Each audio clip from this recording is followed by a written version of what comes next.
Hello and welcome to my next episode of What's on My Mind.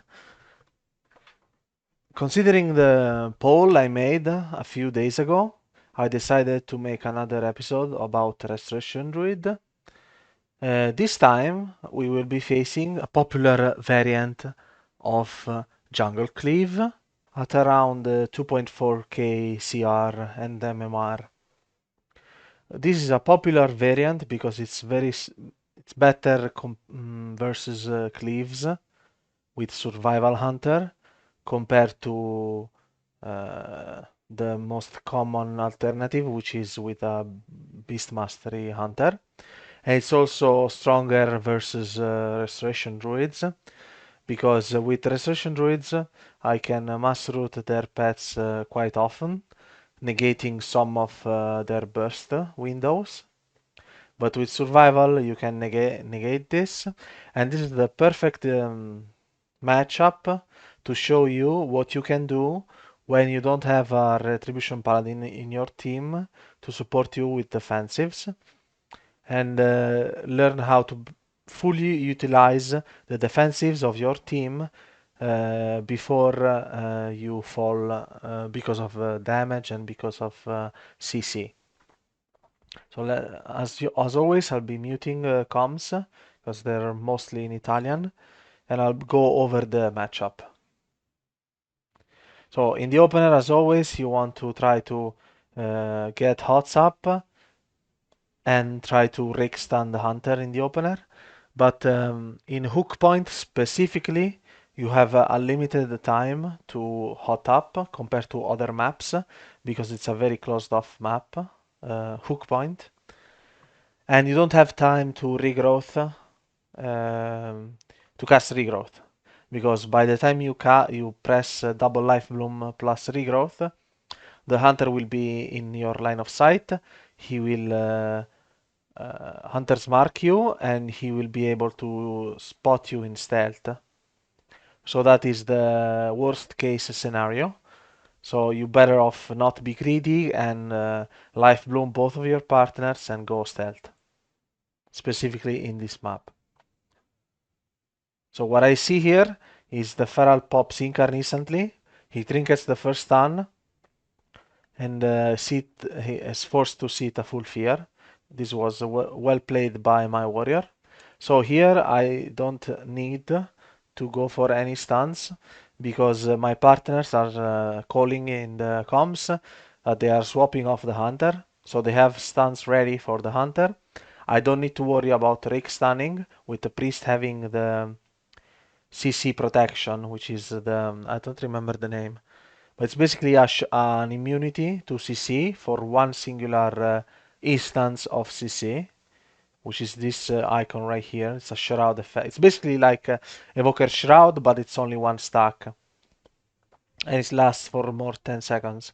So I have no target to rake stun, so I just come out in tree form because the thing I need to avoid is being pet stun into trap in this opener because both power infusion and incarnation have been popped, which in this comp are the scariest windows of damage.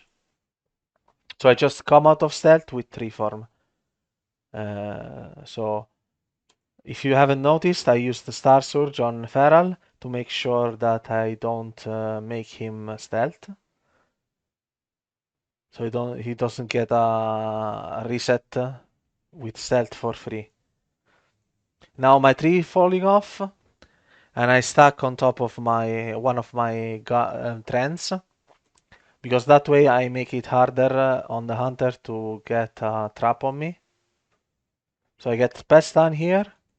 He lands the trap because he's a really good, it's a good hunter, and he pops his cooldown as a survival hunter and Fury of the Eagle. Now that my tree is off, I need to look for opportunities to Ironbark one of my teammates, but I need to be patient and not waste Ironbark. So here I noticed the Feral is once again out of Standiar. We had the same idea in our mind, both me and my warrior. So we double stun the feral to slow them down because they are still bursting. One popular strat in any jungle cleave, in this case survival feral, is to delay their burst cooldowns. So they have one up for each go, for each trap go. So in the first one, hypothetically, it was Feral Incarn and then Coordinated Assault from Survival. They weren't able to trap me in the first go because I came out of stealth with Elder Tree Form. Now you can notice that the priest is also trying to purge me in between, so I need to be careful not to let him clean my partners up. So when I'm out of CC, I need to make sure that my partners have full hots at all times. They're still purging, but they're not respecting Revitalize because it's not Revitalize, I'm sorry. Reactive Resin, actually. That's the name of the hot that you get from purging, from being purged. But it's not a lot of healing, so they just go through and they keep purging me, my warrior. And this actually, it was a good thing for them because resin is extremely undertuned. So even with 4 stacks, 5 stacks, my warrior is forced to press parry. So with limited CC, just by purging, they forced my warrior's main defense button. Now here we have a disaster scenario because Feral fake casted both my teammates and me. So he basically had precog the whole time. So here he had precog. He fake cast the kick from Death Knight. And then he fake cast me because I was too late in coming out of the pillar to kick the Cyclone. So they slowed our damage down very significantly. Here, because both my partners are in stun, I decided to slow the feral down before this explosive shot comes off. So my partners are safe until the feral is in CC. I Star Surge the feral even though it's immune to keep him in combat. That's the main reason why I'm doing it. A Restealth without Shadow Meld and without Incarn is dangerous for both my partners. If I can, I should always look for making sure that out of CC the feral is being damaged, so he doesn't get a free stealth out of the crowd control that we made on him. It's the same logic for rogues, by the way. So here they make another go with pet stun trap, and once again they activate coordinated assault, and this time it's my trinket because they forced parry from warrior in the previous go. So I have to trinket. There is no if. But now we are extremely exposed to the next incarn from Feral.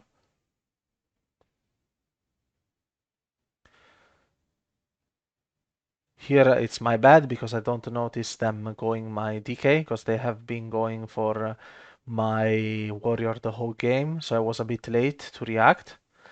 But thankfully I wasn't punished. They do a decent setup on the priest, which doesn't die because he has Guardian Angel. I clone Feral attempt to clone my partners here.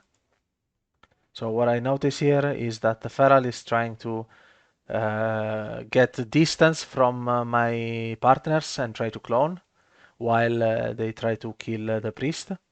So what I do here is I preemptively cast a clone on the Feral um, before he has opportunities to go for clones, because in tree form, if I school bash, I come out of the Giga Ant form, the Giga Tree form straight away with no opportunities to go back to tree form. So this way I can preserve this form as long as possible without having to waste a kick on the clone. Because remember that survival has a melee kick. It's not a BM hunter, so I'm free to cast clones from this position. So here the hunter makes a really good play. He notices that I pressed a Trent right after the harpoon trap, so he scatters me first and he traps me out of it. So this is the scariest part of the matchup, where we don't have parry for a few seconds, where I don't have trinket and I don't have iron bark or giga tree, and my partner can die, specifically the warrior, with incarnation and power infusion being up. And my DK is quite safe with Icebound Fortitude being still available, and the fact that he is playing with Bloodforged armor, which negates a lot of the physical damage on him. So I just need to make sure that the warrior has as many hots as I possibly can give him. Here I get cloned because I was in a stun from the hunter out of the trap, and this is the scariest part of the matchup, with explosive shot going off. My warrior rallies at the perfect time. I have one NS off, and my warrior gets his parry back up, so he trades it immediately. Here I get to stop the clone in time, thankfully, but I'm back in a full trap. My warrior is kiting very well. I have one more NS backup, so I just send it with NS because I'm about to get cloned once again. So this is a very long CC chain, and my partner almost died through it all. But this is the power of having double Swiftman, because I am able to send really powerful hots all the time, including a Grove Tending, which is the hot from Swiftman, and including symbiotic blooms that only proc from Swiftman or random procs. So in the most dire situations, I always have a Swiftman ready. So even here, my warrior has 2 stacks of symbiotic blooms with Grove Tending and Cenarion Ward. So in the scariest part of the game, my warrior is completely safe just from my rotation. Here I wanted to Cyclone, but I cannot because I really had to stop the Cyclone from the Feral, which was about to deny my partner go. And I end up being stunned from the Hunter stun plus full trap. It's another scary part, even though there are no major cooldowns being popped, just from Feral Frenzy and being purged. So I decided to send an Ancient of Lore, even though there was nothing up at the time, just so I can support my team and make sure that they can do damage and have uptime, while also denying any go in this window on us. I can do this and waste the tree, quote unquote, because the game is about to end with the priest being so low in mana, and because I have trinket backup. And my warrior has parry in 20 seconds. So the next go, if they get to the next go, I can trinket trap or trinket clone.